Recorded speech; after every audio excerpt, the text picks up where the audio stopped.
मंचस्थ आदरणीय आचार्य प्रशांत जी, आदरणीय स्वामी ओंकारानंद सरस्वती जी, आदरणीय स्वामी श्रद्धानंद जी, आदरणीय मुनि केशव जी, मुनि राघव जी और दूसरे समस्त आप सब लोगों में बैठे हुए जो विद्या और अनुभव में मुझसे धनी हैं, ऐसे अग्रजों, अनुजों, बंधुओं, भ्राताओं, माताओं और बेटियों,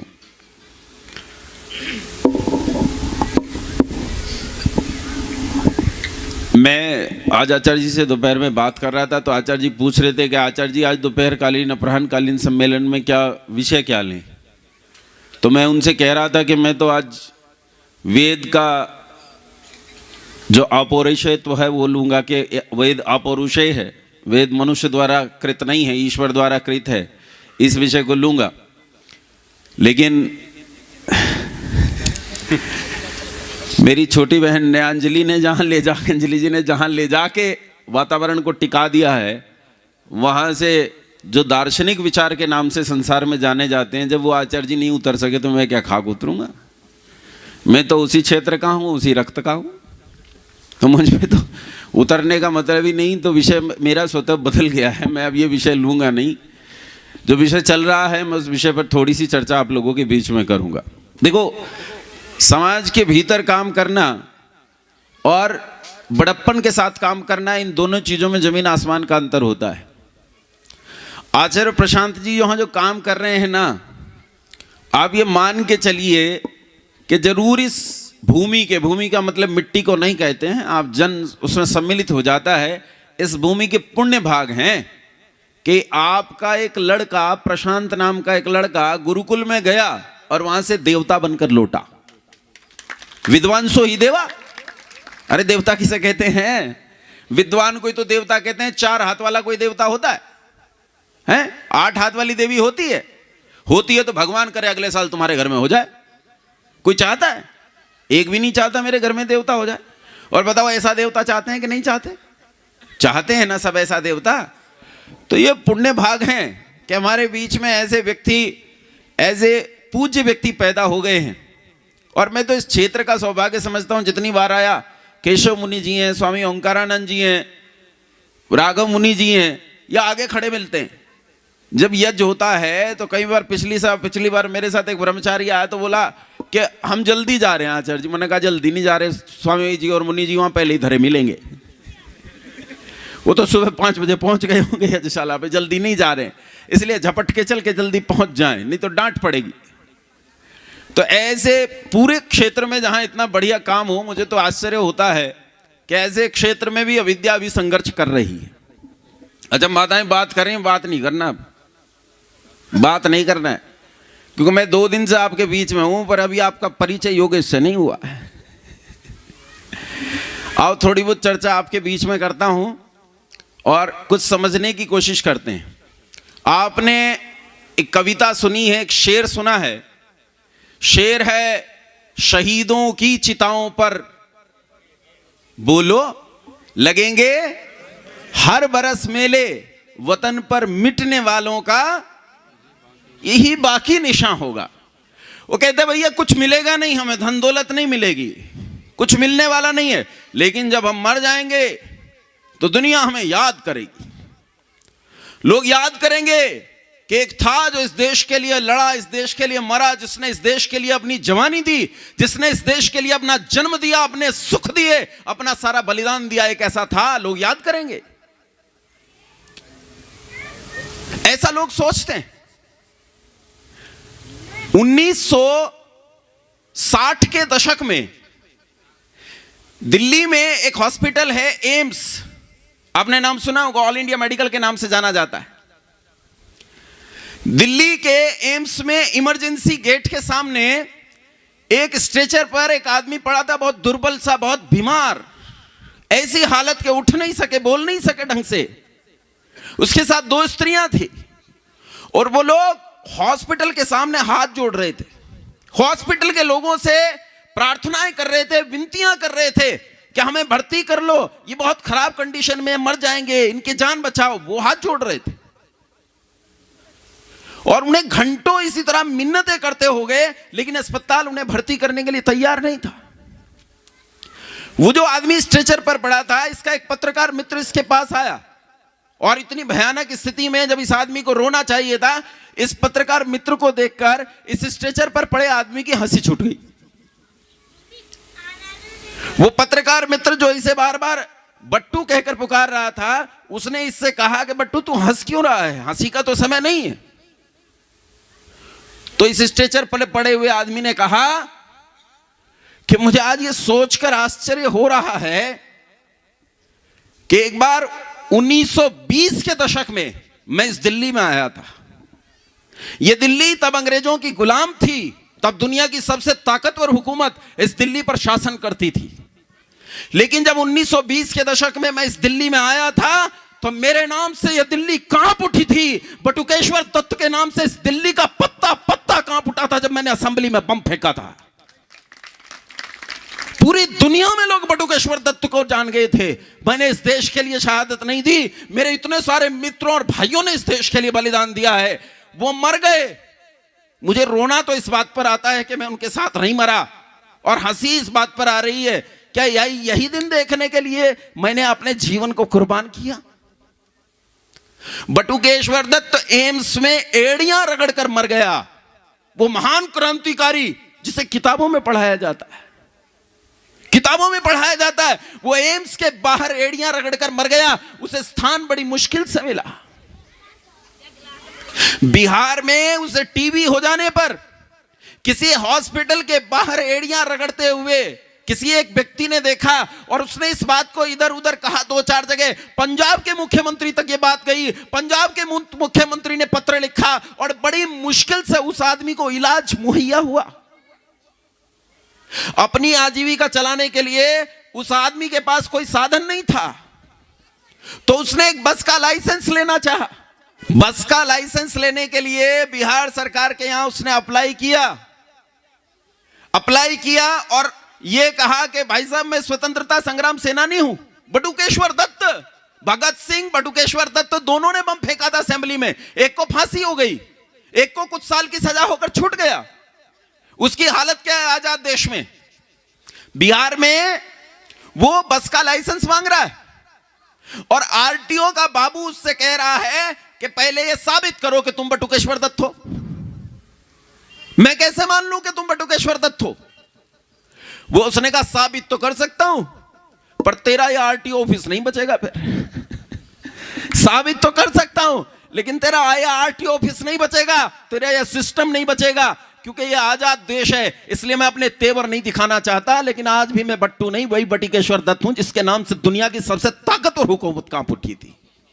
और हम लोग कविता गाते हैं, कहते हैं शहीदों की चिताओं पर लगेंगे हर बरस मेले। कहां लग रहे, कहां लगते हैं मेले? तो लग रहे हैं राधे राधे के, मेले तो लग रहे हैं मुरारी बापू के, देवी चित्रलेखा के, मेले तो लग रहे हैं रामपाल दास के, मेले तो उनके लग रहे हैं जिन्होंने महिलाओं के बाथरूम में सीसीटीवी कैमरे लगा रखे।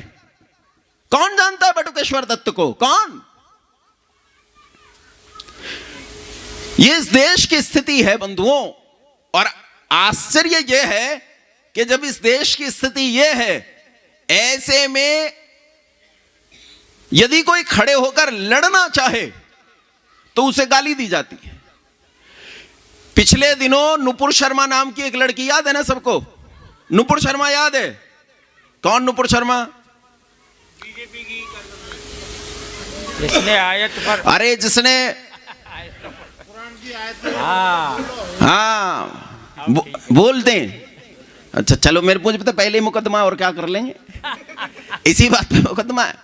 जिसने मोहम्मद के जीवन चरित्र पर टिप्पणी की, वो लड़की नुपुर शर्मा, उसके पक्ष में भी जो बोल पड़ा उस तक पर मुकदमे हो गए, उस तक पर मुकदमे हो गए। और सबसे बड़ा आश्चर्य ये सुनो कि नुपुर शर्मा के पक्ष में मैं बोला नहीं, मेरे एक वक्तव्य के बीच में नुपुर शर्मा का थोड़ा सा किस्सा आ गया और मैंने ये कह दिया कि वो छत्राणी हम तेरे साथ हैं। तो वहां नीचे से उस पर कमेंट की लाइन है, आप उठाकर देखना, लगभग 10 लाख लोगों ने, 10-12 लाख लोगों ने देख लिया उसे। और उसके नीचे कमेंट की लाइन है, बोले ओहो पंडिताइन को परेशानी हो गई तो पंडित जी को गुस्सा आ गया। एक आश्चर्यजनक तरीके से देखो कैसे वो आपकी संस्कृति को टारगेट कर रहे हैं। वो योगेश को नहीं देखते हैं, वो देखते हैं योगेश कौन है, वो कौन है योगेश, किसे देखते हैं। अभी पिछले दिनों जेएनयू जवाहरलाल नेहरू यूनिवर्सिटी में स्लोगन चिपकाए गए, क्या? ब्राह्मणों, अरे छोड़ो, बोलो, छोड़ोगे नहीं तो बोलोगे तो ब्राह्मण, क्या कहते हैं, ब्राह्मणों भारत छोड़ो। और कहीं से पूरे देश में कोई खास आवाज नहीं, थोड़ी बहुत है, छिटपुट है, एक आध जगह कुछ हुआ है। करणी सेना ने शायद एक पत्र निकाला है कि ब्राह्मणों को बाहर निकालने से पहले राजपूतों की तलवारों से लड़ना होगा, उन्होंने यह लिखा है। लेकिन यहां एक चीज और दिखाई देती है कि हिंदू समाज का अधिसंख्य वर्ग चुप है, अधिसंख्य वर्ग नहीं बोल रहा। आश्चर्य तो यह है, ब्राह्मण वर्ग जो आज ब्राह्मण पुकारा जाता है वो भी अधिसंख्य वर्ग चुप है, बोल नहीं रहा है। यह छोटी बात नहीं है, यह बहुत बड़ी बात है बंधुओं। और इस बड़ी बात को यदि तुम नहीं समझे तो बड़ी भारी हानि है। ध्यान से एक बात सुनना, हमारा देश, भारत देश एक संस्कृति से ओतप्रोत है और इस संस्कृति का नाम है वर्णाश्रम संस्कृति। वर्णाश्रम संस्कृति मतलब यहां 4 तो वर्ण हैं। कौन कौन से वर्ण है बोलो?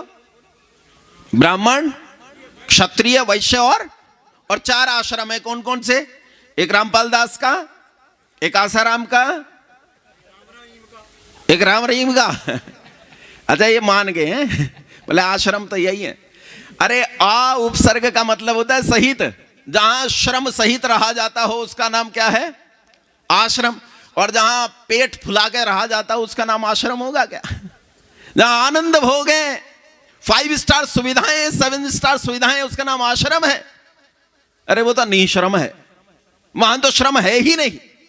आश्रम तो जीवन की 4 अवस्थाओं का नाम है। एक ब्रह्मचर्य आश्रम, दूसरा गृहस्थ आश्रम, तीसरा वानप्रस्थ और चौथा संन्यास आश्रम। ये 4 हैं। अच्छा इन आश्रमों में कौन कौन बचे हैं भाई? ब्रह्मचर्य आश्रम बचा है, गुरुकुल बंद हो गए, स्कूल खुल गए, ब्रह्मचर्य का खात्मा। गृहस्थ आश्रम 2 दिन से चर्चा कर रहे हैं, आपको अच्छी तरह पता है गृहस्थ आश्रम के नाम पे कुछ भी, हाँ कुछ अच्छे गृहस्थी होंगे जरूर देश में। मैं ये नहीं कहता बीज नाश नहीं हुआ करता कभी किसी चीज का, बीज बचा है अभी, अच्छे गृहस्थी हैं, बहुत अच्छे से जीवन जीते हैं। उसके बाद बचे 2, वानप्रस्थी और सन्यासी। लगभग ये भी समाप्त है, लेकिन अगर नाम लेने के लिए कुछ बचा है तो बस यही 2 बचे, और कुछ बचा भी नहीं है। चाहे जैसे कैसे हैं लेकिन बचे यही 2 हैं और कुछ बचा ही नहीं है। इसमें एक व्यवस्था है वर्ण व्यवस्था। वर्ण व्यवस्था में 4 वर्ण हैं, ब्राह्मण, क्षत्रिय, वैश्य और शूद्र। अच्छा बताओ ये जन्म से कि कर्म से? पीछे तक बोलो, पीछे बिल्कुल पिछले मोहल्ले में ट्रांसफार्मर की लाइट गई हुई है। बोलो जन्म से कि कर्म से? अच्छा जन्म वाले कितने बैठे हैं यहाँ जो ये कहते हैं कि जन्म से होता है ब्राह्मण, क्षत्रिय, वैश्य और शूद्र? कोई है? सब कहेंगे। सुनो जाति किसे कहते हैं? हाँ अकेले में कहेंगे, यहां नहीं कहेंगे मुन्नी जी। जाति किसे कहते हैं? जाति सुनो, जाति जन्म का पर्यायवाची शब्द है। समान प्रसवात्मिका इति जाति, जिनका प्रसव एक तरह से होता हो उनकी एक जाति होती है। अच्छा ये बताओ ब्राह्मणों का और चमारों का जन्म एक जैसा क्या अलग अलग? ऐसा तो नहीं होता इनमें से एक की माता बच्चे देती है और दूसरे की अंडे। सबका जन्म एक तरह से है, वही 9 महीने की डिलीवरी है। जब जन्म एक है तो सबकी जाति क्या हो गई? मनुष्य जाति है भाई। ये इसी जाति में जन्मे है ना जिसमें जन्म लेकर तुम मनुष्य बन सकते हो, उस जाति में जन्मे हो। इसमें 2 उपजातियां आ जाती हैं, एक स्त्री और दूसरा पुरुष। आकृति जाति लिंगाख्या, अरे जिनकी आकृति एक जैसी हो, पहचान के लक्षण एक जैसे हो, जन्म का तरीका एक जैसा हो, उनकी एक जाति है। तो बोलो हम सबकी जाति क्या है? एक जाति है। जाति अलग अलग नहीं होती, हम सबकी जाति एक है। और अलग अलग योग्यता के आधार पर ऋषियों ने 4 वर्णों को बनाया, जिनमें एक ब्राह्मण, दूसरा क्षत्रिय, तीसरा वैश्य और चौथा शूद्र। सबसे ज्यादा योग्यता हो तो ब्राह्मण कहलाएगा। समझ रहे हो? ब्राह्मण वो नहीं है जो सुबह उठा, तिलक लगाया, पगड़ी बांधी और जा रहा है, वो कह रहे हैं ना रास्ते में नमस्ते करता जा रहा है तो नमस्ते भी राम के नाम से करता है। कहते हैं राम राम जी और मुंह में बीड़ी, राम राम जी और मुंह में बीड़ी, धुआं छोड़ता जा रहा है जैसे रेल का इंजन हो। ये इस बात को विचार करना, क्या ब्राह्मण किसे कहते हैं? ब्राह्मण उसे कहते हैं जो वेद आदि सत्य शास्त्रों में सबसे ज्यादा योग्यता रखता हो। इतनी योग्यता उसकी हो जाए कि स्वयं तो पढ़ ही लिया है, लेकिन वो दूसरों को पढ़ाने की योग्यता भी अर्जित कर ले, उसे क्या कहते हैं? ब्राह्मण कहते हैं। और इससे एक कदम नीचे जो हो उसे क्षत्रिय कहते हैं, और इससे भी थोड़ा सा नीचे हो उसे वैश्य कहते हैं, और जो इससे भी नीचे हो उसे क्या कहते हैं? शूद्र कहते हैं। अच्छा, एक बात बताओ, योग्यता के आधार पर देखें तो ब्राह्मण के घर में शूद्र पैदा हो सकता है कि नहीं? हो सकता है कि नहीं? भाई नहीं पढ़े, खूब पढ़ाने से नहीं पढ़े तो क्या कहलाएगा? शूद्र। शूद्र उसे नहीं कहते जिसके पास विद्या पहुंची नहीं है, अपितु शूद्र उसे कहते हैं जिसे पढ़ाने की सुविधाएं दी गई, यत्न किया गया, लेकिन तब भी वो विद्या को जान नहीं पाया। ऐसे का नाम क्या है? यत्न तो किया गया, विद्या देने से भी जो न ले, असल में तो वो शूद्र है। जिसके पास विद्या पहुंची नहीं वो तो अभागा है। अरे वो क्या शूद्र बनेगा? उस बेचारे को तो वर्ण का पता ही नहीं, लेकिन इसे पता था, सारी व्यवस्थाओं का पता था, पढ़ने के लिए सब कुछ दिया गया, सारी व्यवस्थाएं सुविधाएं दी गई, लेकिन पढ़कर उन्नति नहीं की, तो इसे ये क्या कहलाता है? बोलो, शूद्र। लेकिन जिसने थोड़ा पढ़ लिया और धन कमाने के काम में लगा है, धन कमाने की योग्यता और निपुणता हो गई है, वाणिज्य को अच्छी तरह समझता है, इसे वैश्य कहते हैं। और यही वैश्य जब इस योग्यता में हो जाए कि उस वाणिज्य की जो योग्यता पैदा की है उसका उपयोग समाज की रक्षा के हित करना शुरू कर दे, समाज के हित उठकर उसकी रक्षा के लिए तैयार हो जाए और लड़ने भी लगे, तब यही क्षत्रिय हो जाता है। और इससे भी ऊपर इन तीनों योग्यताओं को अर्जित करके जो इनसे अगले पायदान पर पहुंच जाता है वो क्या कहलाता है? ब्राह्मण। हमारे यहां यही वर्ण व्यवस्था थी, और इस वर्ण व्यवस्था में लोगों को चुनने, बढ़ने, घटने की छूट थी, आजादी थी, स्वतंत्रता थी। याद रखना, सुख वहां है जहां स्वतंत्रता हो, और दुख वहां है जहां परतंत्रता। जन्म के साथ आपके साथ बांध दिया गया, आप ब्राह्मण हो। अच्छा, एक बात बताओ, उत्तर देना मेरा, चुप मत रहना, बुद्धि से सोचकर उत्तर देना। इतनी बुद्धि तो सबके पास है। मान लो मेरी लड़की है और वो पढ़ लिख कर बीटेक पास कर लिया और लेदर टेक्नोलॉजी में बीटेक पास किया। लेदर टेक्नोलॉजी में बीटेक पास करके लीकू पर एक बहुत बड़ी कंपनी है जूते बनाने की, जिसमें 10-10, 20-20, 30-30 हजार के जूते बनते हैं। वो वहां जाकर जूते बनाने लगी। जूता बनता है चमड़े से, चमड़े को कहते हैं चर्म, और जो चर्म का काम करे उसे चर्मकार कहते हैं। अब ये बताओ, मेरी लड़की जो बीटेक पास करके लेदर टेक्नोलॉजी में जूते की दुकान में जाकर जूते बना रही है, अब वो लड़की क्या रह गई? बोलो, ब्राह्मणी हुई कि चर्मकारी का? बोलो, क्या बन गई? भाई ब्राह्मणी नहीं बची ना, काम बदल गया, उसका काम बदल गया। हां, इस स्तर पर है कि वो उसे बनाकर उससे धन भी पैदा कर रही है, व्यापारी के स्तर पर चली गई है, तब भले ही चमड़े का काम कर रही हो, तब वैश्य में आ जाएगी, तब वैश्य में आ जाएगी। और यहां एक चीज और समझ लेना, शूद्र भी किसी एक कोटि का हो सकता है। शूद्र ब्राह्मण का भी शूद्र होता है, क्षत्रिय का भी शूद्र होता है, और वैश्य का भी शूद्र होता है। यह बताओ, जो ब्राह्मण के घर में काम करता हो, ब्राह्मण का काम करता हो, ब्राह्मण जैसा काम करता हो, जिससे उन्नति करके वो भी एक दिन ब्राह्मण बन जाएगा, यह किसका शूद्र है? यह ब्राह्मण का शूद्र है। इसकी योग्यता अलग है। एक क्षत्रिय का शूद्र होगा। क्षत्रिय लड़ता है, लेकिन उसके लिए बंदूक उठाना, चलाना, उसके पीछे चलना बंदूक लेकर, और ये सारे काम करना, उसकी तैयारी करना, उसकी सेवा का जो काम कर रहा है, ये किसका शूद्र है? बोलो। अच्छा बताओ, ये क्षत्रिय हो सकता है कि नहीं हो सकता? हो सकता है कि नहीं? ऐसे ही वैश्य का जो शूद्र है वो वैश्य हो सकता है कि नहीं हो सकता?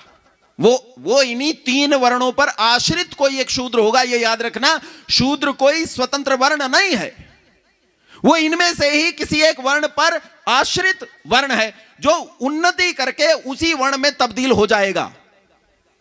हमारे पास तो उदाहरण है उठने का भी और गिरने का भी। किसका छुआ नहीं खाते माताओं, बताओ? मैं बताऊं किसका छुआ नहीं खाते? मेरे घर में 2 ही लोग रहते हैं, एक मेरे पिताजी और एक मैं। अब पिताजी ने देखा कि बेटा आज लेट हो गया है, खाना आने लेट आएगा, तो उन्होंने अपने लिए भोजन बनाया। भोजन बनाया तो भोजन बनाकर थोड़ा सा मेरे लिए भी बना दिया, और जब मैं घर पहुंचा तो बोले कि बेटा भोजन कर लेना, मैंने खिचड़ी बनाई थी, अपनी खा ली और तेरे लिए रखी है। मैंने कहा पिताजी आप अपनी खिचड़ी खा लेना, मैं तो अपनी अलग बनाऊंगा। तो बोले जब खिचड़ी बनी रखी है क्या कुछ और खाएगा? मैंने कहा नहीं, खिचड़ी खाऊंगा। तो बोले खिचड़ी खाएगा तो खिचड़ी बनी रखी है वही खा लेना। मैंने कहा वो नहीं खाऊंगा, मैं अपनी अलग बनाऊंगा। ये क्या बात हुई? वो खराब हो जाएगी। मैंने कहा तो हो जाए, मैं अपनी अलग बनाऊंगा। बोले क्यों? मैंने कहा मैं आपके हाथ की छुई खिचड़ी नहीं खा सकता। बोले क्यों? मेरे हाथ की छुई खिचड़ी तू क्यों नहीं खा सकता? मैंने कहा ऐसा है, अंत्यजों के हाथ का छुआ नहीं खाते। जो बीड़ी पीता है, गुटखा खाता है, शराब पीता है, मांस खाता है, वो आर्यों की श्रेणी में नहीं आता, वो तो बाहर हो जाता है। और जो ऐसा होता है उसके हाथ का छुआ नहीं खाते। आप तो बीड़ी पीते हो। मेरे पिताजी अवसाद में आ गए, 3 दिन तक अवसाद से नहीं निकले। बोले मैं हिंदुओं में सबसे ऊपर पैदा होने के बाद भी अछूत हो गया।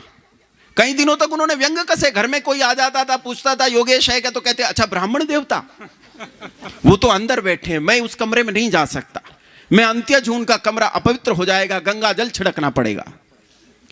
रसोई के बाहर खड़े होकर मुझसे कहते कि ब्राह्मण देवता मैं आपकी रसोई में घुस जाऊं। कई दिनों तक व्यंग किए, लेकिन ये बताओ मेरी बात गलत थी कि सही थी? उन्होंने छोड़ दिया वो काम, क्योंकि उस घर में रहना था। भले ही व्यंग कस रहे हो, सही गलत की जानकारी तो उन्हें भी सबको पता है। जो खा रहे हो, क्या सुदामा जी को पता नहीं है? ऐसा थोड़े कि सुदामा जी को आज ही पता लगा है और आज ही संकल्प लिया है। मैं सच कहता हूं, सुदामा जी ने इससे पहले भी कई बार संकल्प लिया है। लिया है कि नहीं सुदामा जी?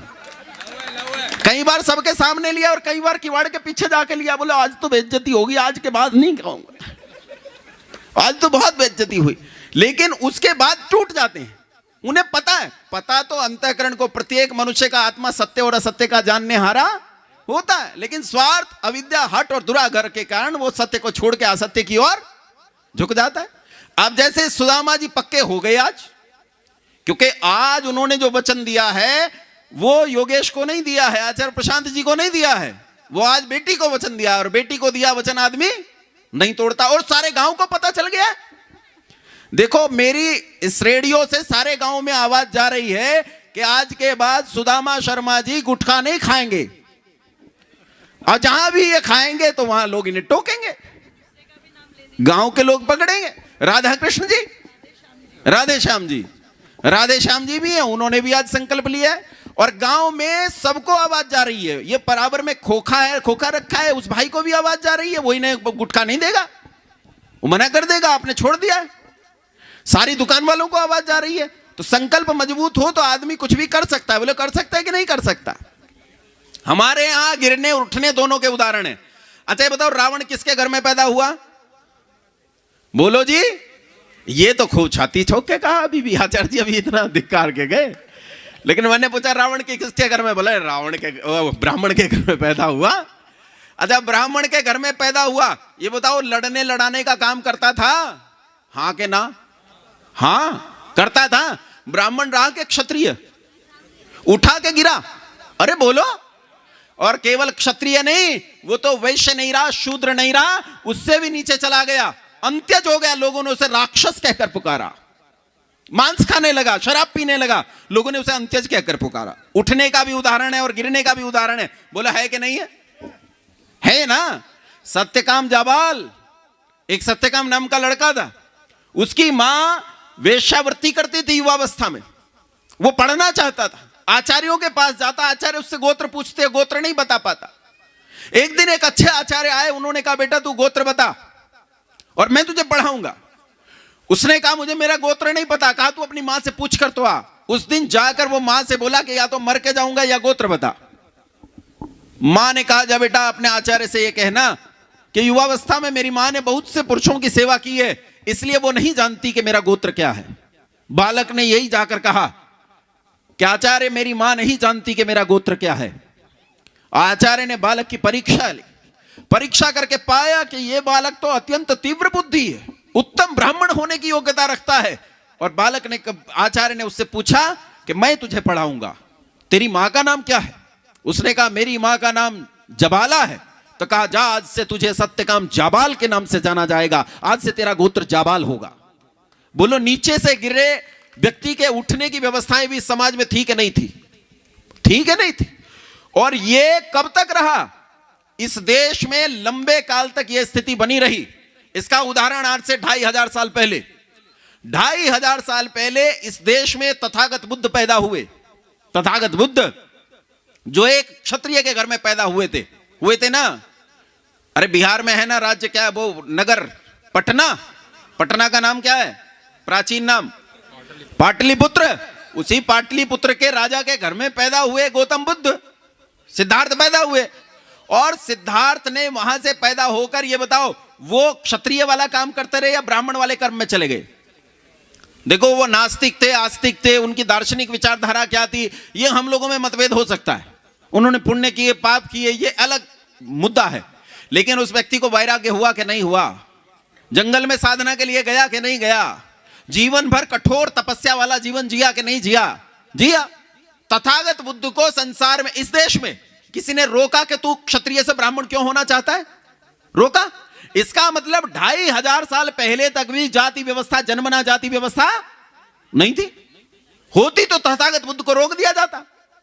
अगर बाद में भी देखो, कालांतर में, तो 1927 में जब देश गुलाम था तो एक कमीशन आया जिसे लोग साइमन कमीशन के नाम से जानते हैं। नाम सुना है साइमन कमीशन का? है, माताओं ने नहीं सुना होगा। साइमन कमीशन का नाम सुना है? मैं बता देता हूं। गुलामी के काल में एक कमीशन आया जिसका नाम था साइमन कमीशन। ब्रिटेन के 7 सांसद थे इसमें। यह साइमन कमीशन इस देश में आया और इसका विरोध किया गया। किसके द्वारा? लाला लाजपत राय तो प्रसिद्ध हो गए। 2 आदमियों ने विरोध किया था मुख्य रूप से, लाला लाजपत राय और पंडित मदन मोहन मालवीय। लाला लाजपत राय तो आर्य समाजी विचारधारा के थे, पंडित मदन मोहन मालवीय तो पौराणिक विचारधारा के थे। लेकिन दोनों में घनिष्ठ मित्रता थी। कांग्रेस ने इसका विरोध करने का निर्णय नहीं लिया। असल में इन दोनों के उग्रवादी रवैये ने कांग्रेस को मजबूर किया कि वो साइमन कमीशन का विरोध करे। अच्छा, पर यह बताओ, साइमन कमीशन का विरोध क्यों किया होगा इन्होंने? मैं बताऊं क्यों किया। साइमन कमीशन में कई प्रावधान थे। सबसे पहली बात तो यह, आजकल जो बताया जाता है बच्चों को जो पढ़ाते हैं, वो ये पढ़ाते हैं कि साइमन कमीशन का विरोध इसलिए किया क्योंकि उसमें एक भी भारतीय नहीं था, 7 के 7 अंग्रेज थे। लेकिन बात यह नहीं थी। बात यह थी, साइमन कमीशन का विरोध इसलिए किया गया क्योंकि साइमन कमीशन वो पहला राजपत्र है जिसके नियम पहली बार राजपत्र पर जातियों को अंकित करने इस देश में आए थे। पहली बार जातियां किसी सरकारी गजट पर प्रकाशित की गई, पहली बार जातियां किसी सरकारी राजपत्र पर आई। इससे पहले इस देश में किसी पृथक राज्य, किसी गणराज्य, किसी प्रदेश, किसी केंद्रीय व्यवस्था, किसी सम्राट, किसी राजसूय यज्ञ और अश्वमेध यज्ञ करने वाले राजा ने अपने किसी राजपत्र पर जन्मना जातियों का उल्लेख नहीं किया। पहली बार उल्लेख हुआ कब? 1927 में। मैं ये नहीं कह रहा हूं कि वर्ग भेद पैदा नहीं हुआ था। वर्ग भेद तो तभी पैदा हो गया जब महाभारत का युद्ध हुआ। महाभारत के युद्ध से भी पहले वर्ग भेद पैदा होना शुरू हो गया था, लेकिन जन्मना जाति व्यवस्था 1927 तक नहीं थी। वर्ग भेद इसलिए पैदा हुआ कि मुसलमान इस देश में आए और मुसलमानों ने इस देश में सारे विश्वविद्यालयों को आग लगा दी। उन्होंने नालंदा, वैशाली, विक्रमशिला, उदयंतपुरी, तक्षशिला और ऐसे 53 विश्वविद्यालयों को बर्बाद कर दिया। और जब विश्वविद्यालय बर्बाद हो गए तो ब्राह्मणों की मजबूरी हो गई, वो क्या करें? वेदादि सत्य शास्त्रों के प्रति अपना जो मोह था उसे छोड़ नहीं पाए। क्या करें? किसी और को नहीं पढ़ा सकते तो अपने बच्चों को पढ़ाएंगे। उन्होंने अपने घरों में अपने बच्चों को वेदादि सत्य शास्त्र पढ़ाना जारी रखा। इससे एक परिणाम निकला कि बाहर जो समाज था उस समाज में अशिक्षा फैल गई। उन लोगों को शिक्षा से कोई लेना देना नहीं रहा और जो ब्राह्मण थे शिक्षित हैं और जिन्हें शिक्षा मिल गई उस स्तर पर वो अपने आप में एक सुपीरियरिटी कॉम्प्लेक्स में आ गए और यहां से वर्गांतर पैदा हुआ। और ये 1000 साल पुरानी बात है, क्योंकि इस देश में मुसलमानों ने पहली बार जो हमला किया वो आज से 1200 साल पहले का हमला है। हमले तो शायद उससे पहले भी किए होंगे, लेकिन उससे पहले कोई कामयाब हमला दिखाई नहीं देता है। 1200 साल पहले ये इस देश में आए। देखो, मुसलमानों का जन्म ही 1450 साल पहले हुआ और जन्म लेते ही इन्होंने पहला सपना देखा कि दुनिया में सबसे उत्तम भूमि आर्यावर्त है, हम उसे एक दिन जाकर फतेह करेंगे। और गजवाए हिंद इन्होंने अपनी किताबों में तब से लिखना शुरू किया। ये एक सपने के साथ जीते हैं, गजवाए हिंद का सपना, इस सपने के साथ ये जीते हैं। और 1250 साल पहले इन्होंने इस देश में हमला किया, तब ये वर्गांतर बहुत गहरा बन गया। अब जिन लोगों के पास शिक्षा नहीं रही उन लोगों ने कोई ना कोई काम धंधा पकड़ लिया। कोई लकड़ी का काम करने लगा, और कोई लोहे का काम करने लगा, कोई चमड़े का काम करने लगा, कोई मिट्टी के बर्तन बनाने का, कोई तांबे का, कोई सोने का, कोई कुछ काम करने लगा और कोई कुछ, जो काम करने लगा। कालांतर में क्या हुआ, ये लोग आपस में इकट्ठे रहने लगे। तांबे के बर्तन बनाने वाले ताम्रकार इकट्ठे हो गए और सोने के बर्तन बनाने वाले स्वर्णकार इकट्ठे हो गए, और इसी तरह लोहे का काम करने वाले लोहकार एक जगह हो गए और लकड़ी का काम करने वाले ये एक जगह हो गए। और इस तरह से जैसे आजकल वामपंथी लोग ट्रेड यूनियन बनाते हैं, काम करने वाले लोगों की यूनियन बन गई, मेरा ये काम मेरी ये यूनियन। बाद में उन्होंने आपस में ब्याह शादी करने शुरू कर दिए और इसी ब्याह शादी का परिणाम यह निकला कि आजकल कही जाने वाली जातियों का यहां से जन्म होना शुरू हो गया, जिसे 1927 में साइमन कमीशन में अंग्रेजों ने व्यवस्थित तरीके से रख दिया और तब इस देश में पहली बार जातियों ने जन्म लिया। इससे पहले इस देश में जातियां, किसने विरोध किया साइमन कमीशन का? किसने विरोध किया भाई? लाला लाजपत राय ने। क्यों किया? लाला लाजपत राय का गुरु कौन था? कौन था? स्वामी दयानंद सरस्वती। अच्छा ये बताओ, स्वामी दयानंद सरस्वती जन्मना जाति व्यवस्था को मानते थे कि विरोध करते थे? विरोध करते थे, इसीलिए लाला लाजपत राय ने विरोध किया और विरोध करते करते लाला लाजपत राय मर गए। 1928 में लाला लाजपत राय की मृत्यु हुई और मरने से पहले उन्होंने कहा कि मेरे शरीर पर पड़ी एक एक लाठी अंग्रेजों के आखिरी ताबूत की आखिरी कील साबित होगी। यह याद रखना, देश ज्यादा दिन गुलाम रहने वाला नहीं है। 1928 में लाला लाजपत राय का बलिदान हुआ और 1947 में देश आजाद हो गया। अच्छा, लाला लाजपत राय मरे 1928 में, इनकी मौत का बदला किसने लिया? बोलो किसने लिया? अच्छा, भगत सिंह किस परिवार का लड़का था भाई? अरे नहीं, ये सिख परिवार से बता रहे हैं। उनके दादा अर्जुन देव, उनके गुरु कौन थे भाई? वो आदमी जो अपने कंधे पर वो यज्ञों पर वो यज्ञ कुंड लेकर चलता था। कल आए थे ना एक दादा, क्या नाम था उनका? है कल्याण देव जी कल आए थे यहां। अभी भी हैं कि चले गए? वो चले गए। तो इतने बड़े बड़े बैग ले रहे थे, तो इन्होंने कहा कि देखो कितना सामान लेके आए। मैंने पूछा इतना सामान क्यों लेके आए हैं? क्या ये पुस्तकें बेचते हैं आर्य समाज के कार्यक्रम में? बोले नहीं, पुस्तकें नहीं बेचते हैं, ये अपना यज्ञ कुंड हवन का सारा सामान सब कुछ लेकर चलते हैं। मैंने कहा क्यों? बोले किसी पर आश्रित नहीं रहते, दैनिक याज्ञिक हैं, यज्ञ किए बिना भोजन नहीं करते। ऐसा ही था अर्जुन देव, भगत सिंह का दादा। और भगत सिंह उसी आर्य समाज के संकल्प से पैदा हुआ था। बदला किसने लिया लाला लाजपत राय की मौत का? और तो किसी को गुस्सा नहीं आया। किसे गुस्सा आया? भगत सिंह आदि को। और येलो पेपर्स बांटे गए थे, येलो पेपर्स सैंडर्स को मारने से पहले बांट दिए थे। दुनिया में लोग कहते हैं ना बड़ा दुस्साहस कर देते हैं, ये लोग वे लोग बड़े दुस्साहसी होते हैं। आओ मैं दुस्साहस दिखाता हूं किसे कहते हैं। येलो पेपर्स बांटे थे, कहा था लाला लाजपत राय की मौत का बदला लेंगे, दिन दहाड़े लेंगे, बीच चौक पर लेंगे। दिन दहाड़े मारा था और बीच चौक पर मारा था, बदला लिया था ना। यहां जाति व्यवस्था का विरोध करने के लिए केवल लाला लाजपत राय खड़ा नहीं हुआ, उनके साथ पंडित मदन मोहन मालवीय भी खड़े हुए थे। और पंडित मदन मोहन मालवीय आर्य समाज से नहीं थे, वो एक पौराणिक व्यक्ति थे। इससे साबित होता है कि जाति व्यवस्था कभी भी इस देश में स्वीकार्य नहीं रही। लाला लाजपत राय कौन थे? माओ ध्यान से सुनना, ऐसा मत मानना कि तुम्हारा विषय नहीं चल रहा। बिस्मिल तुम्हें ही पैदा करना है, लाला लाजपत राय तुम्हें ही पैदा करना है। तुम ही नहीं पैदा करोगी तो कौन पैदा करेगा? कौन थे लाला लाजपत राय? सुनो लाला लाजपत राय कौन थे। लाला लाजपत राय जब मर गए तो डॉक्टर भीमराव अंबेडकर, जिसके नाम पर आज इस देश में वामपंथी संगठन चलाते हैं, जिसका नाम लेकर विश्वविद्यालयों की दीवारों पर लिखा जाता है ब्राह्मणों भारत छोड़ो, उस लाला लाजपत राय की मृत्यु पर इस डॉक्टर भीमराव अंबेडकर ने एक शोक सभा की, जिसमें हजारों लोग इकट्ठे हुए। और उस समय जिस संस्था ने यह सभा की थी उसका नाम था बहिष्कृत भारत। बहिष्कृत भारत सभा के अंतर्गत डॉक्टर अंबेडकर इतना लंबा चौड़ा पत्र लेकर आए कि वो शोक संदेश बनेंगे लाला लाजपत राय के लिए। माइक पर खड़े हुए वो उस पत्र को पढ़ना चाहते थे, वो अपनी शोक संवेदनाएं लाला लाजपत राय को देना चाहते थे। लेकिन कहते हैं उन्होंने 15 मिनट तक संघर्ष किया कि वो उस पत्र को पढ़ पाए, लेकिन लाला लाजपत राय की मृत्यु का दुख इतना भारी था कि उस आदमी का गला बंद हो गया और वो मुख से कुछ बोल नहीं पाया। और बाद में उसने एक वाक्य कहा कि मैं तो ईश्वर को नहीं मानता, लेकिन अगर संसार में कहीं ईश्वर है तो आज दलितों का भगवान मर गया, यह कहा था। और यह समझ लेना किस डॉक्टर भीमराव अंबेडकर ने कहा था, ये उस डॉक्टर भीमराव अंबेडकर ने कहा था जिसने गांधी जी के मरने पर कोई शोक सभा नहीं की, एक शोक पत्र नहीं निकाला, एक शब्द नहीं कहा, एक वाक्य नहीं कहा, कहीं अपनी शोक संवेदना व्यक्त नहीं की गांधी जी के मरने पर। लाला लाजपत राय के मरने पर वो आदमी कंठ से बोल नहीं पाया। अच्छा, ये लाला लाजपत राय किनके बिरादरी में पैदा हुआ भाई?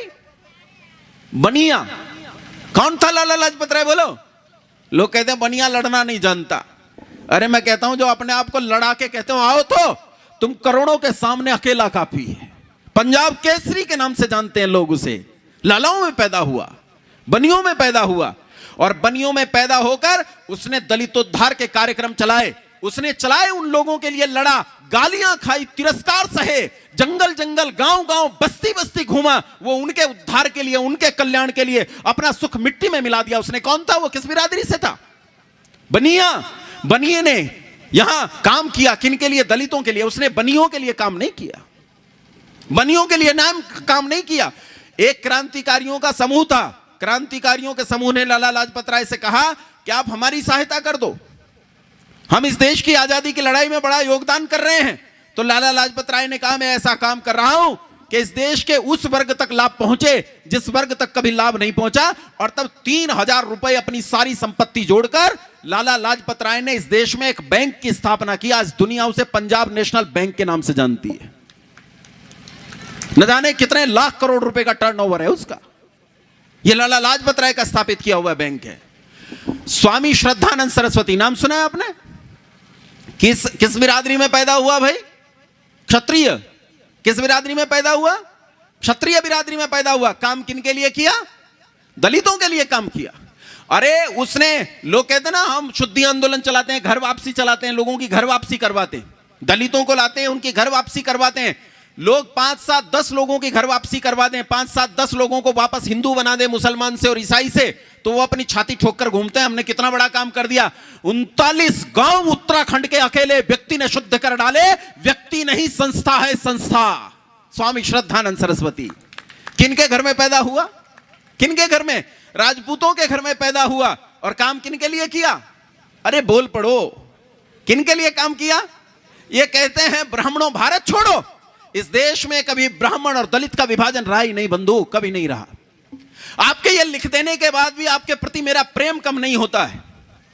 आप लिख रहे हैं वहां के ब्राह्मणों भारत छोड़ो, लेकिन मेरा आपके प्रति प्रेम कम नहीं हुआ। मेरे पूर्वज आपकी सेवा करते करते मरे हैं, मैं भी आपकी सेवा करते करते मरूंगा, मेरी पीढ़ियां मरेंगी आपकी सेवा करते करते। हम अपना प्रण, अपना संकल्प नहीं छोड़ेंगे। सुबह बहन जी ने एक व्रत दिलवाया था ना, कह रही थी अग्ने व्रत पते व्रतन चरिष्यामि तत्ते प्रब्रवीमि तच्छकेयम तेनर्ध्यासमिदम अहम ऋतात् सत्यम उपैमि। हम अनृत से सत्य की ओर जाते हैं और सत्य को धारण करने का संकल्प लेते हैं। हम इस सत्य संकल्प से कभी हटने वाले नहीं हैं। आपने नाम सुना नाथूराम गोडसे का? अब डर गए लोग, बोले आदमी पक्का नुपुर शर्मा बनवा के जाएगा। नाथूराम गोडसे कौन? हत्यारा। किसे मार डाला? महान महात्मा गांधी को मार डाला।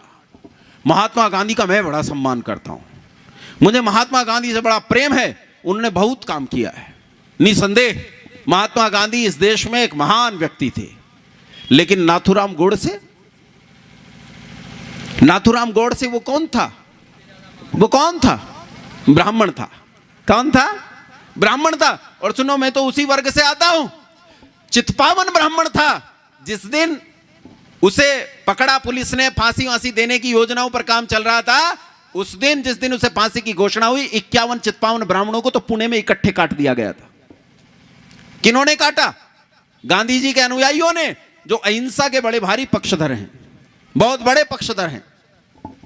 इन्हीं गांधी जी ने स्वामी श्रद्धानंद सरस्वती को, जब एक अब्दुल रशीद नाम के आदमी ने छुरा घोंपकर हत्या कर दी और वो मारा गया, तो इन्हीं गांधी जी ने कहा था अब्दुल मेरा भाई है और हिंदुओं को उसके प्रति द्वेष नहीं करना चाहिए। श्रद्धानंद जी की हत्या तो सामाजिक विद्वेष के कारण हुई है, सांप्रदायिक विद्वेष के कारण हुई है। अरे हम भी तो यही कह रहे हैं कि श्रद्धानंद की हत्या व्यक्ति की हत्या नहीं है, एक पूरे समाज की हत्या है। क्योंकि अब्दुल रशीद जिसे मारने आया था उसके साथ उसका कोई जमीन का झगड़ा नहीं था, उसके साथ उसका सांस्कृतिक झगड़ा था। वो जो छुरा जिसने इन लोगों की हत्याएं की, वो जो गोली जिसने श्रद्धानंद की छाती को भेद डाला, वो गोली एक व्यक्ति को मारने के लिए नहीं चलाई गई थी बंधुओं, वो गोली संस्कृति की हत्या करने के लिए चलाई गई थी। वो वर्ण व्यवस्था की हत्या और जाति व्यवस्था को जन्म देने के लिए चलाई गई थी, क्योंकि वो आदमी जाति व्यवस्था के खिलाफ लड़ रहा था और वर्ण व्यवस्था के पक्ष में लड़ रहा था। आपने एक व्यक्ति का नाम सुना है जिसे आजकल माननीय राहुल गांधी जी कहते हैं माफी वीर? नाम सुना है? क्या नाम है? वीर विनायक दामोदर सावरकर। मैं कहता हूं साहस को अगर आप व्यक्ति बनाना चाहो, साहस को अगर आप मूर्त रूप देखना चाहो, तो वो सावरकर के अलावा कुछ नहीं बनेगा, कुछ नहीं बनेगा। वो साहस सावरकर के अलावा। सावरकर वो लोहा है जिसे दुनिया की कोई भट्टी पिघला नहीं सकी। सावरकर वो पहाड़ है जिसे संसार की कोई कुदाल खोद नहीं सकती। सावरकर वो ऊंचाई है जिसकी चोटी को देख नहीं सकता कोई। उस सावरकर ने अपने ऊपर पत्थर फेंकने वाले, थूकने वाले, गाली देने वाले लोगों को मंदिरों में घुसने का अधिकार दिलवाया। वो आदमी उनके लिए लड़ा, वो आदमी उनके लिए लड़ा जो आज भी उस पर थूकते हैं, उसे गालियां देते हैं, लेकिन उसे इसकी चिंता नहीं थी। वो नहीं चाहता था कि मेरे मरने के बाद मेरी चिता पर मेले लगे। वो चाहता था मेरे देश का कल्याण हो, मेरे लोगों का कल्याण हो। लेकिन बंधुओं, इस देश को बर्बाद कर दिया गया, एक जाति व्यवस्था डाल दी गई। आपने अंग्रेजों का एक सिद्धांत सुना होगा। मुन्नी जी, जब मैं समय से ऊपर हो जाऊं तो मुझे रोक देना। है अपने पानी में मगरमच्छ अच्छा तैर लेता है, पता नहीं चलेगा टाइम का। इस देश में इस जाति व्यवस्था को खड़ा करने और वर्ण व्यवस्था को डुबोने के लिए पुरजोर कोशिशें की गई और आज भी वो कोशिशें जारी हैं। आज भी कोशिशें जारी हैं। लोग यूं तो गले में जनेऊ डालकर घूमते हैं, लेकिन वही लोग जो गले में जनेऊ डालकर घूमते हैं और जनेऊ निकालकर दिखाते हैं अपना गोत्र भी वो बताते हैं जो कहीं मिलता नहीं है, जो इस देश में हमें तो मिला नहीं भाई। हम भी सारे देश में घूमते रहते हैं, हमें कौशिक मिले, दीक्षित मिले, वत्स मिले, पुलस्त मिले, वशिष्ठ मिले, भारद्वाज मिले, न जाने कौन कौन मिले, लेकिन ये अजीब गोत्र लाए ढूंढ के हैं। ये जो राहुल गांधी जी है, माननीय राहुल गांधी जी, जो इस देश में एक बहुत बड़े नेता हैं, और सच बताएं हम तो चाहते हैं वो बड़े नेता बने रहें। अगर उनकी जगह कोई और बुद्धिमान आ गया तो समस्या होगी। ऐसा ही व्यक्ति दूसरी तरफ का बड़ा नेता बना रहे तो हमारे लिए बड़ी अच्छी सुविधा है? जिस आदमी की गिनती भी दुनिया की ऐसी भाषा में चलती है जिसमें 75 और 36 के बीच में 35 भी आता है। मुझे पता नहीं 35 कौन सा आंकड़ा है, वो तो उन्हें पता होगा 35 कौन सा आंकड़ा है।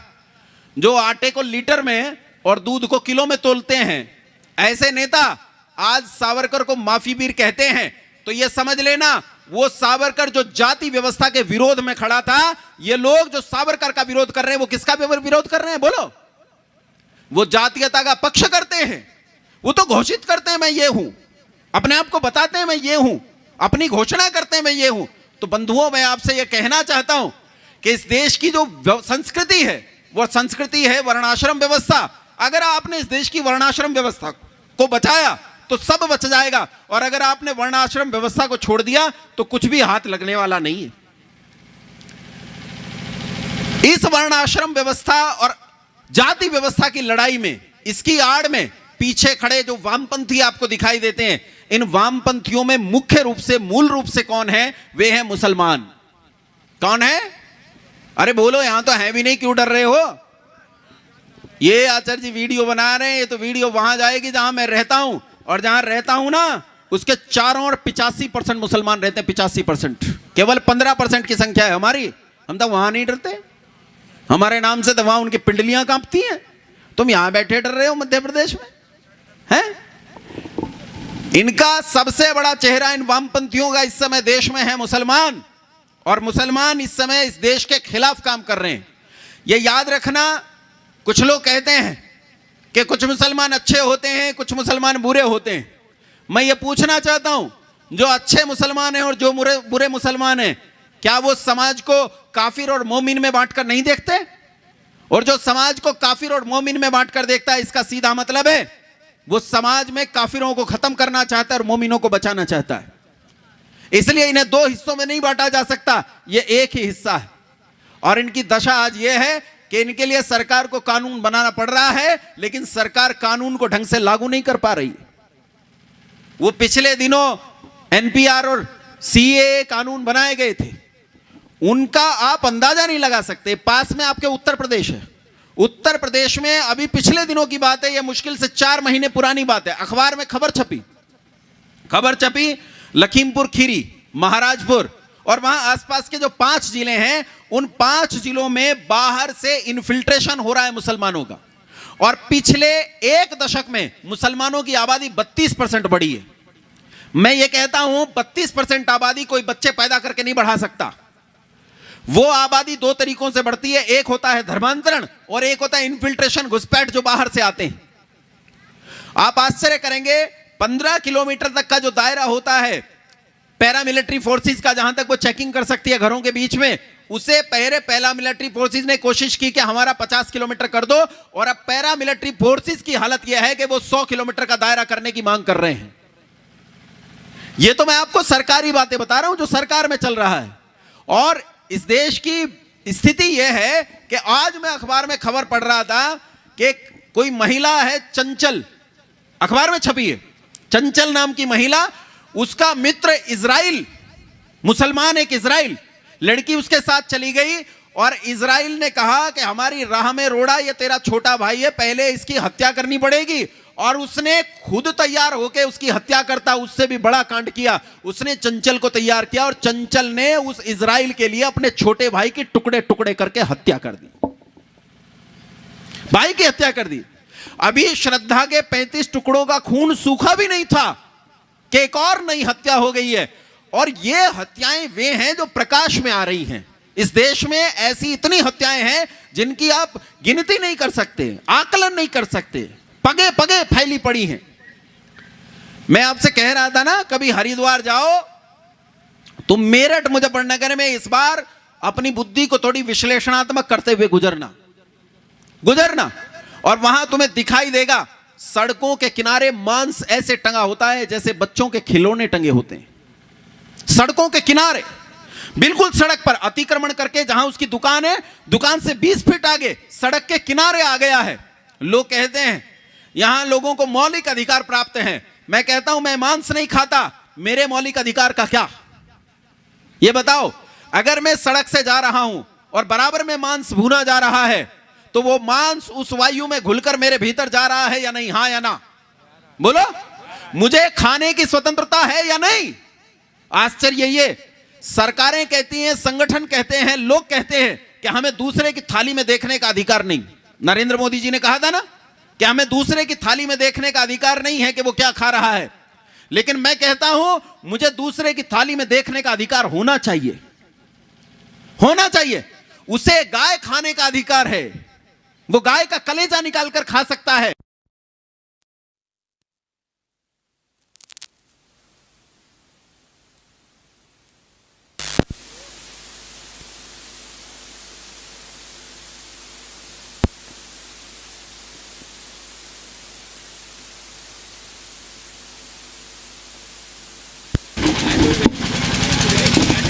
अब वो जनरेटर बंद नहीं करवाना है, वो चलने दो, ठीक है? हाँ, जनरेटर बंद ना करवाना भाई, जितना तेल फूकेगा मुझसे लेना। ये तो गला ही पकड़ लेता है हमारा, तो सब बटन इसके हाथ में। ये सरकार से भी खतरनाक हो गया। सरकार आदमी को रोके सो रोके, ये तो हमारा भाई हमें रोक रहा है। इस देश में जो परिस्थिति वर्तमान में चल रही हैं, उनमें लोगों को खाने तक की स्वतंत्रता नहीं है। अच्छा, एक बात आप लोगों से पूछना चाहता हूं, मुझे खाने की स्वतंत्रता है कि नहीं है? बोलो, होनी चाहिए कि नहीं? अगर मैं सड़क से गुजर रहा हूं और वहां अंडों को पकाया जा रहा है, मांस को पकाया जा रहा है, तो बताओ वो मांस वायु में घुलकर मेरे भीतर जा रहा है कि नहीं जा रहा? जा रहा है ना। तो मैं जबरदस्ती मुझे मांस खिलाया जा रहा है, मैं खाना नहीं चाहता और जबरदस्ती मुझे मांस खिलाया जा रहा है। मैं नहीं चाहता कि मेरे बच्चे कोई गंदी चीज देखें, लेकिन मेरे बच्चों को जबरन कोई गंदी चीज दिखाई जाती है। टीवी पर शराब का ऐड नहीं आ सकता, लेकिन आपको पता है शराब कैसे पिलाई जाती है? शराब ऐसे पिलाई जाती है कि पहले शराब का एक एडवर्टीजमेंट किया जाता है। कहां से एडवर्टीजमेंट किया जाता है? आपने पोस्टर देखे हैं, टीवी में देखा है। बैग पाइपर नाम से एक प्रचार किया जाता है, कहते हैं खूब जमेगी जब मिल बैठेंगे 3 यार, तुम, मैं और बैग पाइपर क्लब सोडा। अब सोडा क्या है? सोडा कुछ नहीं होता, सोडा तो पानी जैसा होता है। तो कहते हैं हम तो सोडे का प्रचार कर रहे हैं, लेकिन कमाल की बात यह है बैग पाइपर क्लब सोडा नाम से सोडा कहीं नहीं बिकता और दारू सब जगह बिकती है। और फिर बच्चों को रोमांचित किया जाता है उस चीज के प्रति। कैसे? वो फिल्म में गाना आता है और एक हीरो जो बहुत हैंडसम है, बड़ा तकड़ा है, वो एक बड़ी भारी महंगी कार में बैठ के जब बारिश पड़ रही है उस बारिश के बीच में से गुजरता हुआ गाएगा कि डम डम डिगा डिगा मौसम भीगा भीगा। गाता है कि नहीं गाता? शराब के कितने गाने हैं, उन फिल्मों से शराब के उन गानों का प्रचार किया जाता है। और एक बच्चा जो उसे अपना हीरो मान बैठा है, जब बारिश पड़ती है तो वो देखता अच्छा मौसम भीगा भीगा, अब तो काम करना पड़ेगा, क्योंकि उसे शाहरुख खान बनना है, उसे सलमान खान बनना है। और वो शाहरुख खान सलमान खान तब बनेगा जब वो 2 घूंट लगा लेगा, क्योंकि उसने टीवी में, फिल्म में उसे पीते हुए देखा था। कितने तरीके से आप लोगों के बीच में शराब को परोसा जाता है। एक आश्चर्य की बात देखो आप, सरकार का, माताओं ध्यान से सुनो, अब की बार जो बोलेगी ना यहां बुला लूंगा मंच पे, यहां से भाषण देना पड़ेगा, फिर बोलना नहीं है। नहीं, बच्चा है, कोई बच्चा तो चलता रहे। यहां एक बात ध्यान सुनो, ये समझदारी आप बताना मुझे कितनी समझदारी, और इस प्रश्न का उत्तर भी देना जो अगला पूछ रहा हूं। इस देश में सरकार ने एक विभाग बना रखा है, आबकारी विभाग। क्या है विभाग का नाम? आबकारी विभाग का काम यह है, यह तय करना कि ज्यादा से ज्यादा दारू कैसे बिके, उसके लिए नीतियां तैयार करना, उसके लिए ठेके छोड़ना, बिना ठेकों के चलाना है, लाइसेंस से चलाना है, बिना लाइसेंस के चलाना है, कहां कहां शराब पहुंचानी है, कैसे शराब बेचनी है, ये सारी जिम्मेदारी कौन से विभाग की है? बोलो भाई। अब कमाल की बात सुनो, इसके लिए सरकार बजट तैयार करती है, कई लाख करोड़ रुपए का बजट पूरे देश का, आबकारी विभाग का। एक और विभाग सरकार ने बना रखा है, उस विभाग का नाम है मद्य निषेध विभाग। मद्य निषेध विभाग का काम है कि शराब ना बिक जाए। सरकार ने 2 विभाग बना रखे, ध्यान से सुनो। एक विभाग को सरकार कह रही है कि शराब जितनी ज्यादा से ज्यादा उतनी बेच डाल। पिछली बार अगर 10 लाख लीटर बिकी थी तो अब की बार 50 लाख लीटर बिकनी चाहिए। और मद्य निषेध विभाग का काम है कि लोगों को शराब, सरकार क्या चाहती है मुझे बताओ, क्या चाहती है? जैसे आप बैठे हो ना चुपचाप, ऐसे ही सरकार भी बैठी है। असल बात क्या है उसका मैं बता देता हूं। मैंने मद्य निषेध विभाग के एक अधिकारी को फोन किया, मैंने कहा भाई साहब आप यहां आ जाओ, यहां कुछ अवैध शराब बिक रही है, इसके खिलाफ कुछ कार्यवाही करो। तो अधिकारी ने कहा कि आचार्य जी आज तो नहीं आ पाऊंगा, 1 हफ्ते बाद आऊंगा। मैंने कहा क्यों 1 हफ्ते बाद क्यों? जल्दी से गाड़ी उठाओ आ जाओ। बोले गाड़ी किसके पास है? मैंने कहा गाड़ी नहीं है तो कैसे काम करते हो? बोले मैं तो पब्लिक ट्रांसपोर्ट से काम करता हूं, बस में जाता हूं। मैंने कहा क्यों बस में क्यों जाते हो? कार ले लो, सरकार बजट देगी। बोले 1000 रुपया देती है 1 महीने का, और मेरे पास 5 जिले हैं। 5 जिलों में शराब के खिलाफ काम करने के लिए उस अधिकारी को कितने रुपए मिले? 1000। और एक और आदमी जो शराब बेचने के लिए जिसका विभाग है, उसे एक जिले में काम करने के लिए, केवल एक जिले में काम करने के लिए 5 लाख रुपए मिलते हैं। शराब क्या सरकार क्या चाहती है बोलो? मद्य निषेध विभाग चाहती है या आबकारी विभाग चाहती है? और कमाल की बात यह है कि मद्य निषेध विभाग का नाम भी है, सरकार के मंत्री आएंगे, नेता आएंगे, मंचों पर खड़े होकर आपको बोलेंगे भी, बताएंगे भी कि हम तो शराब को रोकने के लिए काम करते हैं। दिल्ली में एक नए नेताजी बने हैं मुख्यमंत्री, क्या नाम है? हाँ, इसे सब जानते हैं भाई, बड़ा प्रसिद्ध आदमी है। केजरीवाल जी ने ठेकों की संख्या तो बढ़ाई ही। वो एक कवि कह रहा था कि मैं केजरीवाल के पास चला गया और मैंने उनसे पूछा तुम 500 स्कूल बता रहे हो, वो 500 स्कूल कहां है? तो बोले देख भाई ये स्कूल देख रहा है, ये मैंने बनाया। बोले हाँ। तो बोले एक हो गया? बोले हाँ एक हो गया। बोले इसमें सुबह लड़के पढ़ते हैं और शाम को लड़कियां पढ़ती हैं, 2 ये हो गए। कितने हो गए? 3। और इसमें 250 बच्चे पढ़ते हैं और हर बच्चा ये कहता है मैं अपने स्कूल में जा रहा हूं, तो 250 ये हो गए। और स्कूल के सामने मैंने ठेका खुलवा दिया, और ठेके के दारू खरीद के, दारू पी के लड़का जब स्कूल की ओर देखता है या कोई भी देखता है, तो भगवंत मान कहता है पंजाब का मुख्यमंत्री कि शराब पीने के बाद 1 के 2 दिखाई देते हैं। तो 250 स्कूल के कितने हो गए? 500 स्कूल हो गए। ऐसे 500 स्कूल अरविंद केजरीवाल जी ने वहां दिल्ली में खुलवा दिए। अरविंद केजरीवाल जी ने इतने ठेके खोल दिए हैं पूरी दिल्ली में कि आपको ज्यादा दूर दौड़ने की जरूरत है, खड़े खड़े आपको दारू मिल जाएगी। हर गली में, हर नुक्कड़ पे ठेका है। लेकिन एक ठेका तो कमाल का खोला, इधर घूम जाओ, एक ठेका तो कमाल का खोला है। इस ठेके का नाम है ग्रीन ठेका। क्या नाम है माताओं? इस पर शराब बेचने वाली लड़कियां हैं और खरीदने वाली भी लड़कियां। एक छूट और दी गई है तुम्हारी, देखो महिलाओं का कितना हित करना चाहते हैं केजरीवाल जी। जो 1 बोतल खरीदेगी उसे 1 बोतल फ्री मिलेगी। ये बताओ, ये लोग समाज का उत्थान चाहते हैं कि समाज को बर्बाद कर देना चाहते हैं? हैं? शिवराज ने भी मिनी बियर खोलने के लिए जहां भी अनुमति दी, घर में फ्रिज भर के पूरा 2 कार्टून रख सकते हैं। अच्छा, अरविंद केजरीवाल से अब दूसरी पार्टी के लोग भी शिक्षा ले रहे। आचार्य जी बता रहे हैं शिवराज सिंह जी भी मिनी ठेकों की फौज खड़ी करने जा रहे हैं कि घर में आप दारू रखकर, इतनी एक निश्चित क्वांटिटी होगी, इतनी दारू रख के आप घर घर में ठेके बेच सकते हैं। मध्य प्रदेश बना दिया उन्होंने। ये कह रहे हैं मध्य प्रदेश का मध्य प्रदेश हो गया है, अब ये दारू का प्रदेश बनेगा। खैर वो तो इतनी जल्दी नहीं बनने देंगे, हमारे पड़ोस में हरियाणा है, इतनी जल्दी हम हारने नहीं देंगे। लेकिन बात ये है कि पूरे देश में ये लोग क्या करना चाहते हैं। अब मैं आपको एक चीज बताना चाहता हूं, बहुत सावधानी से सुनना इस बात को। जिन लोगों ने जेएनयू में लिखा कि ब्राह्मणों भारत छोड़ो, ये सारे वही लोग हैं, ये सारे वही लोग हैं जो वहां लिख रहे हैं कि ब्राह्मणों भारत छोड़ो। ये असल में किसी ब्राह्मण, किसी क्षत्रिय, किसी चमार, किसी वाल्मीकि, किसी धीमान, किसी पाल, किसी कश्यप के खिलाफ नहीं है। ये इस देश की मूलभूत संस्कृति के खिलाफ हैं, ये इस देश के खिलाफ है।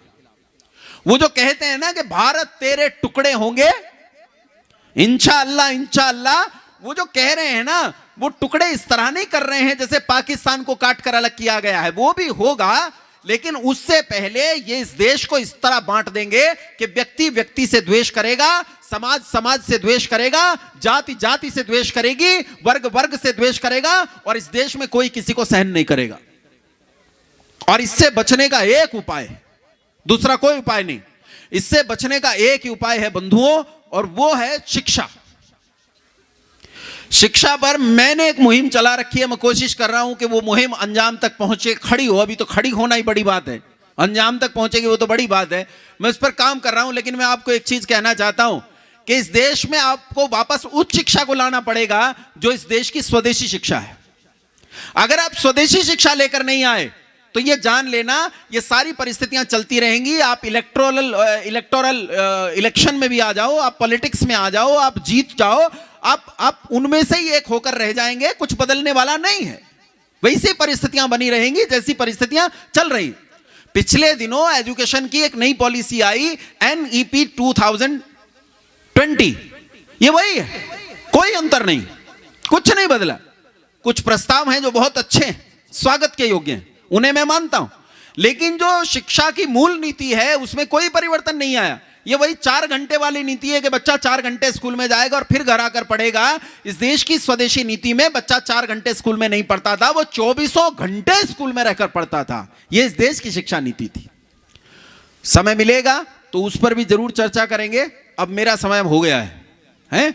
मुनि जी गंगा जल ले आए हैं और समय होने पर नहीं बोलना चाहिए, टाइम मेरा पूरा हो गया। बड़े धैर्य से और ध्यान से आपने इतनी देर तक मुझे झेला, उसके लिए बहुत धन्यवाद। आप सभी को सादर प्रणाम।